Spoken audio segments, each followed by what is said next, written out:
Après l'effondrement, lorsque vous aurez rejoint un lieu sécurisé, il sera temps de réfléchir à la manière d'obtenir des ressources vitales qui prendront le relais de votre stock ou qui le remplaceront. Le but de cette vidéo est de vous fournir des idées sur la manière dont vous pouvez vous procurer ces ressources tout en vous assurant de rester en sécurité après un blackout total. Les astuces de survie urbaine suivantes ne sont pertinentes qu'après une catastrophe majeure, dans une situation de panne d'électricité générale où l'état de droit n'est pas appliqué et où vous êtes laissé à vous-même au milieu des pillages et des violences urbaines. Nous devons préciser que cette chaîne ne cautionne aucune activité illégale, même lors de scénarios catastrophes. Et prenez en compte que vous pourrez faire face à des personnes armées aussi déterminées à survivre que vous. En tant que survivaliste, vous devriez pouvoir rester chez vous avec toutes les provisions nécessaires pour tenir sur une longue période. Mais si vous vous retrouviez contraint de quitter votre domicile contre votre gré, ces astuces pourraient vous être utiles. Faites-en usage à vos risques et périls.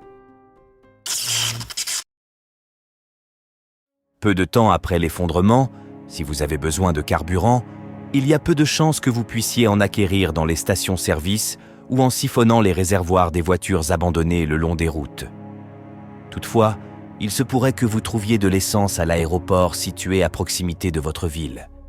Des centaines de personnes auront probablement fui à bord de vols vers d'autres destinations en laissant leurs véhicules sur ces immenses parkings. Comme les aéroports se trouvent en général assez éloignés des villes, il est probable que vous trouverez un bon stock d'essence dans les réservoirs. Lors de la ruée dans les magasins de proximité et les supermarchés, la plupart des gens vont négliger l'une des choses les plus importantes dans une situation d'effondrement, à savoir la capacité de cultiver sa propre nourriture. Profitez-en pour récupérer le maximum de graines que vous pourrez. Bien sûr, si vous vous retrouvez dans une situation où il y a encore de la nourriture dans les rayons et personne pour vous encaisser, assurez-vous de choisir des aliments riches en calories. Pensez aussi à vous emparer des compléments alimentaires de type multivitamines et minéraux. Alors que la majorité des gens seront en train de se ruer dans les centres commerciaux et les grands magasins par réflexe, de votre côté, essayez de prendre du recul. Il est peut-être temps de vous rendre dans les zones industrielles. La plupart des produits passent par une zone industrielle avant de rejoindre les zones commerciales. Vous trouverez tout ce qu'il vous faut dans un entrepôt de mise en conserve, une usine de plats préparés ou même un hub de transport de colis. Gardez quand même à l'esprit que l'armée ou les forces de l'ordre risquent de s'y trouver avant vous, parce qu'ils savent qu'il y a beaucoup plus de ressources à récupérer là-bas que dans les grands magasins. Un autre endroit où beaucoup de gens ne penseront pas à récupérer de la nourriture sont les trains. Après l'effondrement, les menaces auxquelles vous serez confrontés ne viendront pas uniquement de vos congénères. À la suite d'une catastrophe d'ampleur, des meutes de chiens sauvages seront en liberté. De nombreux animaux se retrouveront sans propriétaire. Avec le temps, si personne ne les nourrit, les chiens se regrouperont. Le meilleur ami de l'homme peut devenir une réelle menace pour lui si sa vie est en danger et qu'il est en train de mourir de faim.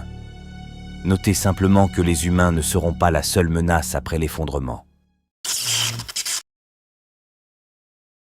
Comme nous l'avons vu dans une précédente vidéo sur le blackout total, de nos jours l'électricité n'est plus un luxe. Générer de l'énergie avec des panneaux photovoltaïques présente de nombreux avantages. Cependant, dans une situation d'effondrement, si vous êtes le seul de votre quartier à avoir des panneaux solaires sur le toit, tout le monde se dirigera vers votre maison. Les gens voudront simplement trouver un endroit pour recharger leur téléphone portable, devenus inutiles. Ils s'imagineront également que vous avez beaucoup plus à leur offrir. Si vous avez un toit plat, vous pouvez y installer vos panneaux car ils ne seront pas remarqués de la rue. Sinon, vous devriez les placer au niveau du sol, hors de la vue des passants, en utilisant une clôture ou de la végétation pour les dissimuler. Sur votre habitation, l'utilisation de panneaux et de messages de mise en garde peut vraiment tenir les gens à distance. Imaginez-vous marcher dans une ville ravagée par les émeutes et les pillages et tomber sur une rue où un panneau indique « Les pillards seront abattus ». Emprunteriez-vous cette rue? Probablement pas. Même si dans votre groupe personne ne possède de fusil de sniper, la plupart des gens ne prendront pas le risque d'emprunter cette rue. Toutefois, sachez que cette astuce fonctionne dans les deux sens. Cette jeune femme en détresse qui vous attire en suppliant votre assistance pourrait bien être la dernière femme en détresse que vous verrez. Pensez à bloquer l'accès à certaines rues autour de votre domicile. Pour ce faire, les arbres tombés, les poteaux électriques et les lampadaires peuvent créer d'imposants barrages impossibles à franchir avec un véhicule. Les moins motivés feront demi-tour, tandis que les autres devront prendre de gros risques pour dégager la voie. Si vous vous retrouvez dans une zone sans eau facilement accessible, remémorez-vous les emplacements des piscines de votre secteur. Cette eau est déjà purifiée avec du chlore et en disposant d'un filtre à eau, elle deviendra tout à fait potable. Dans les premières phases de l'effondrement, les piscines deviendront une source idéale. Mais méfiez-vous car ces points d'eau seront probablement réquisitionnés par des bandes ou par les forces de l'ordre. Ayez toujours sur vous un objet contondant pour pouvoir briser une vitre et éventuellement une paire de jumelles pour vous assurer de loin que la zone n'est pas surveillée. Avant de vous rendre sur place, faites beaucoup de bruit en envoyant des cailloux dans une rue adjacente pour éloigner des personnes qui se trouveraient à proximité.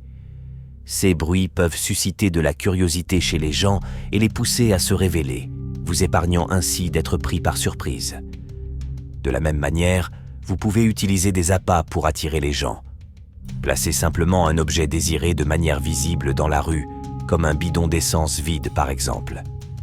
Cela peut avoir pour effet de faire sortir les gens de leur cachette et vous donner un plus grand contrôle de la situation. Enfin, dans le cas où vous seriez chassé de votre domicile par des pillards sans avoir de moyens de défense à votre disposition, vous avez toujours une dernière option, celle d'incendier les lieux. Dans une situation où chacun doit faire le nécessaire pour survivre, c'est l'ultime solution pour les empêcher coûte que coûte de s'en prendre à vous et de s'emparer de vos biens. Vous vous assurerez ainsi que personne d'autre ne sera victime des mêmes malfaiteurs. Vous aussi, partagez vos astuces et conseils en commentaire ci-dessous pour en faire profiter la communauté des survivalistes. Merci d'être de plus en plus nombreux à nous suivre. Pour nous soutenir, abonnez-vous et restez attentifs à nos futures vidéos. Préparez-vous tant que vous le pouvez avant de devoir faire face à une rupture de la normalité. Bref, l'effondrement.